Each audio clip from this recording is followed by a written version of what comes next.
चॅनलवरती 34 सबस्क्रायबर झाल्याच्या आनंदात विचार केला की चला शनिवारचाच दिवस आहे. रिकामटेकडच बसलोय घरात तर कुठेतरी भटकंती तरी करून येऊ. बऱ्याच दिवसांपासून ऐकून होतो की जवळपास कुंडमाळा म्हणून चांगलं ठिकाण आहे. गुगल बाबाला माहिती विचारली तर त्यानं सांगितलं तुम्हाला तुमच्या घरापासून पडेल 22 किलोमीटर. मग विचार केला की चला इकडेच जाऊया. झुडिओतून घेतलेला ₹199 टी शर्ट जुन्या जीन्सवर चढवला, स्टाईलमध्ये पायात चपला सरकवल्या, बटनानं गाडी सुरू केली आणि आम्ही सरळ कुंडमाळ्याची वाट धरली.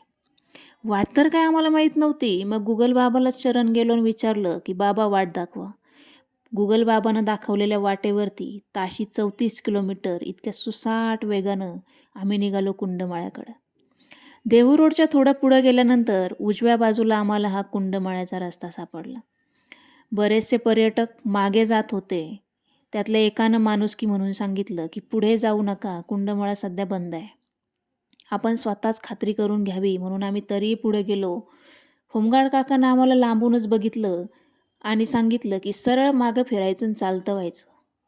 कुंडमाळा बंद आहे, अजिबात जाऊ देणार नाही. तरी आम्ही रस्त्याच्या कडेला थांबून होमगार्ड काकाच्या जाण्याची वाट बघितली आणि ते गेल्यानंतर निर्लज्जासारखं निघालो कुंडमाळ्याकडं. इथं पोहोचलो आणि वाटलं बरं झालं त्यांचं ऐकलं नाही, आपण आलो. नाहीतर एवढं चांगलं वातावरण आणि एवढा चांगला निसर्ग आपल्याला बघायला भेटला नसता. आमच्या आधीच काही पर्यटक तिथं आलेले होते आणि निसर्गाचा आनंद घेत होते. मग आम्ही निघालो पुलावरून. तर हा 2 प्रकारचा पूल एकमेकाला जोडला आहे. सिमेंटचा अर्धा आणि लोखंडी अर्धा. त्या पुलावरून आम्ही सुद्धा निघालो. पाण्याचा खळखळाट, निसर्गाची ही शांतता कानामध्ये साठवत, हा निसर्ग डोळ्यामध्ये साठवत काही व्हिडिओ आम्ही काढून घेतले. पण इथलं हे पाणी हे मात्र मनाला आमच्या खूपच लुभावत होतं. शेजारी हे कुंडदेवी मातेचं मंदिर दिसलं. मागच्या बाजूला हा खडक निसर्गानं तयार केलेली कलाकृती आम्हाला दिसली.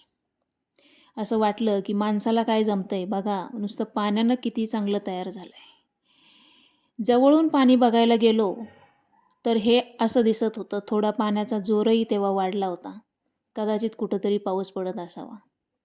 इंद्रायणी नदीतलं हे पाणी बघून मनाला वेगळीच शांतता भेटली.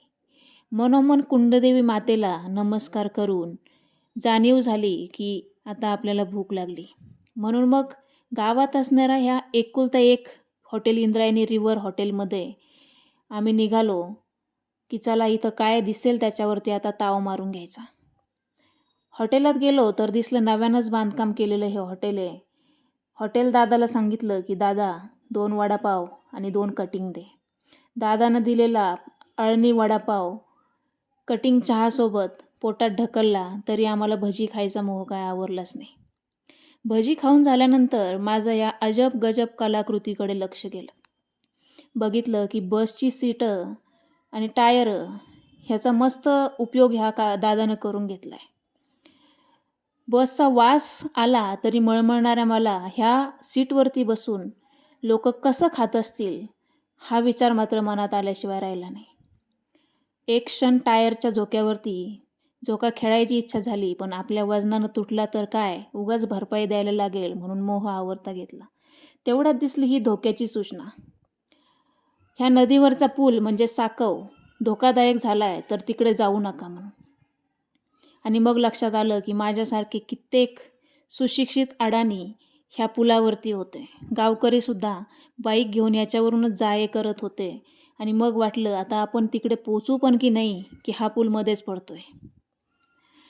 ह्या पुलाला एवढं वजन नको, पण तरीही वापरू नका सांगितलं तरी सगळे वापरताय आणि आपणही त्यातलेच मूर्ख आहे असा विचार करून स्वतःच्या 5-6 थोबाडीत मारून घेत देवा मला सुरक्षित पलीकडे पोचव, परत असा जीव धोक्यात घालणार नाही असा विचार करून पुलावरून निघाले. तरी व्हिडिओ काढायचा मोह काय आवरतच नव्हता. माझी रिॲक्शन बघून कॅमेरावाल्यानं मात्र नक्की माझा एक व्हिडिओ काढून घेतला. हे असा धबधबा बघून असं वाटलं की इथेच थांबून जावं, पण नंतर परत पुलाची आठवण आली आणि विचार केला की नको, चला आपण आता इथून निघायला पाहिजे. तुटलेल्या कठड्याला पाहून जीव असा मुठीत आला होता. कसाबसा कठडा पार करत बाहेर आल्यानंतर मुठीतला जीव भांड्यात टाकला आणि तो अजिबात भांड्याच्या बाहेर न काढता सरळ खडकाकडे धाव घेतली. खडकामधली ही सुंदर कलाकृती बघून मनाला एकदम शांतता लाभली, की अरे बापरे! निसर्गाची किमया बघा किती वेगळी आहे. आभाळाचं निरीक्षण करत, पाण्याचा आवाज कानात साठवत, खडकाला पाठ टेकली आणि मस्त आभाळाशी हितगुज करत काही वेळ पडून राहिले. थोड्या वेळानं लक्षात आलं, की सगळे निघून गेले, आपणच उरलोय. मग अंधार पडल्यानंतर घाईघाईनं परतीची वाट धरली, गाडी सुरू केली आणि पुण्याकडे निघालो.